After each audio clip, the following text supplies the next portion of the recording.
मैं यहां आपका टाइम जाया करने नहीं आया हूं। मैं आपसे दो तीन चीजें कहने आया हूं। मैं नरेंद्र मोदी जैसा नहीं हूं, मुझे झूठ बोलने की आदत नहीं है। कुछ साल पहले दिल्ली में और असम में बीजेपी की सरकारें आईं और आज मेरी कॉलेज स्टूडेंट से बात हो रही थी और उन्होंने मुझसे दो तीन सवाल पूछे। उन्होंने मुझसे पूछा कि देश में आजकल रोजगार क्यों नहीं पैदा हो रहा है। आप किसी भी कोने में चले जाइए, किसी भी प्रदेश में चले जाइए और आपको पता लगेगा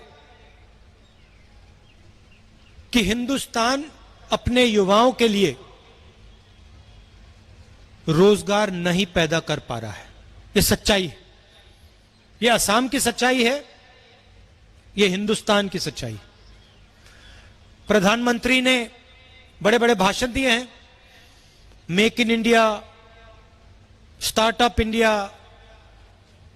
स्टैंड अप इंडिया, अलग अलग नारे दिए हैं, मगर रोजगार हिंदुस्तान में आजकल नहीं है। बेरोजगारी बढ़ती जा रही है। स्टूडेंट्स ने मुझसे यह पूछा, मैंने उनको कहा देखिए, रोजगार देश में कौन पैदा करता है? देश के सबसे बड़े दो तीन उद्योगपति नहीं करते हैं। रोजगार स्मॉल और मीडियम बिजनेस वाले करते हैं। रोजगार टी गार्डन्स में पैदा होता है, दुकानदार करते हैं, ये लोग करते हैं। और अगर आप देखें तो पिछले 5-6 सालों में इन पर असम की सरकार और दिल्ली की सरकार ने आक्रमण किया है। आपको याद होगा 8 बजे रात को बिना किसी से पूछे देश के प्रधानमंत्री ने नोटबंदी की। याद है आपको? भूल गए? भूल गए? हिंदुस्तान का कोई नहीं भूल सकता, कोई भी गरीब व्यक्ति नहीं भूल सकता कि पूरे देश को प्रधानमंत्री ने 8 बजे रात बोला कि 500 रुपए का, 1000 रुपए का नोट मैं रद्द कर रहा हूं। सारे के सारे छोटे मिडिल साइज बिजनेस नष्ट हो गए, खत्म हो गए। उस एक कदम से नरेंद्र मोदी जी ने लाखों लोगों को बेरोजगार किया, देश को चोट मारी। आपसे झूठ बोला कि काले धन के खिलाफ लड़ाई है, स्टेज से झूठ बोला। क्या काला धन मिट गया? खत्म हो गया काला धन? नहीं। नोटबंदी के पीछे लक्ष्य था गरीबों के जेब से पैसा निकालकर हिंदुस्तान के सबसे अमीर 2-3 लोगों के जेब में डालना। उसके बाद वहां नहीं रुके, उसके बाद जीएसटी, जिसको मैंने गब्बर सिंह टैक्स कहा।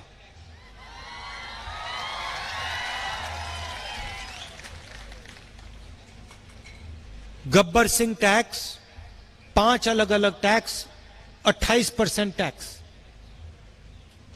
किसके ऊपर टैक्स?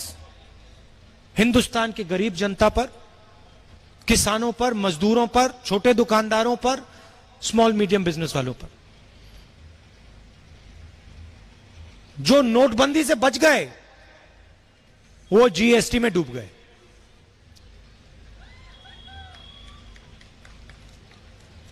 और आज हालत यह है कि देश युवाओं को रोजगार नहीं दे पा रहा है। ये सच्चाई है हिंदुस्तान की। ना कोई फैक्ट्री खुलती है, ना किसी युवा को रोजगार मिलता है। प्रधानमंत्री भाषण देते जाते हैं, कोई फर्क नहीं पड़ता, क्योंकि उन्होंने हिंदुस्तान की जो रीढ़ की हड्डी थी, रोजगार देने वाली जो रीढ़ की हड्डी थी, उसको तोड़ दिया। किसके लिए तोड़ा? हिंदुस्तान के 4-5 सबसे बड़े उद्योगपतियों के लिए। अब नए कानून लाए हैं, कृषि के 3 कानून। पहला कानून कहता है कि मंडियों को बंद करा जाएगा। पहले कानून का लक्ष्य मंडियों को बंद करो। दूसरे कानून का लक्ष्य जमाखोरी चालू करो। और तीसरे कानून का लक्ष्य, अगर कोई किसान सही दाम में कोर्ट में जाना चाहे तो उसको कोर्ट में जाना मना है। इसीलिए लाखों किसान दिल्ली के बाहर बैठे हुए हैं।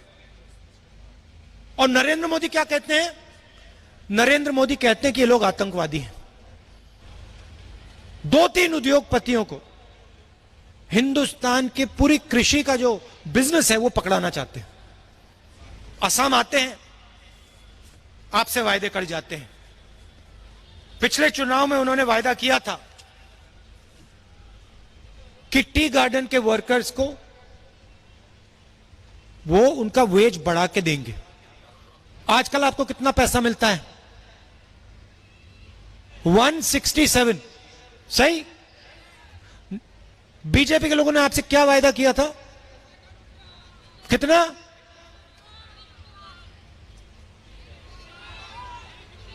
351। अच्छा, यहां पे कोई एक व्यक्ति है जिसको 351 मिल रहा हो? एक भी नहीं मिलेगा आपको। छत्तीसगढ़ के चीफ मिनिस्टर अभी भाषण दिए हैं। छत्तीसगढ़ के चुनाव से पहले ऐसे ही भाषण में मैंने कहा था कि छत्तीसगढ़ के किसानों का कर्जा माफ होगा।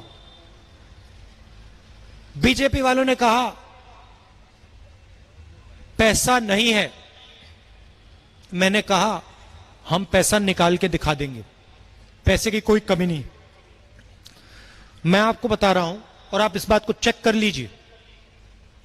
छत्तीसगढ़ में कांग्रेस पार्टी की सरकार बनने के 6 घंटे के अंदर छत्तीसगढ़ के किसानों का कर्जा माफ कांग्रेस पार्टी ने कर दिया था। और टी गार्डन्स के जो हमारे वर्कर हैं उनसे कह रहा हूं, इसको आप अच्छी तरह सुनिए।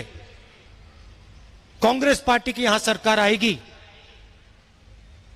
तो 6 घंटे के अंदर आपका 351 नहीं, आपका 365 हो जाएगा। और मुझे कोई फर्क नहीं पड़ता कौन क्या कहे। हमने मनरेगा किया, बीजेपी के लोगों ने कहा पैसा जाया हो रहा है। हमने भोजन का अधिकार दिया, बीजेपी के लोग कहते हैं पैसा जाया हो रहा है। हमने किसानों का 70,000 करोड़ रुपया कर्जा माफ किया, बीजेपी के लोग कहते हैं पैसा जाया हो रहा है। जब भी हम गरीबों की मदद करते हैं, कमजोर लोगों की मदद करते हैं, बीजेपी के लोग कहते हैं पैसा जाया हो रहा है।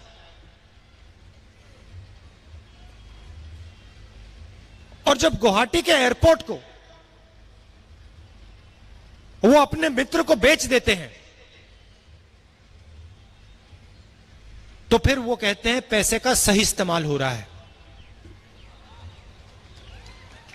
मतलब उनके दिमाग में पैसा सिर्फ अमीरों के हाथ में होना चाहिए। पैसा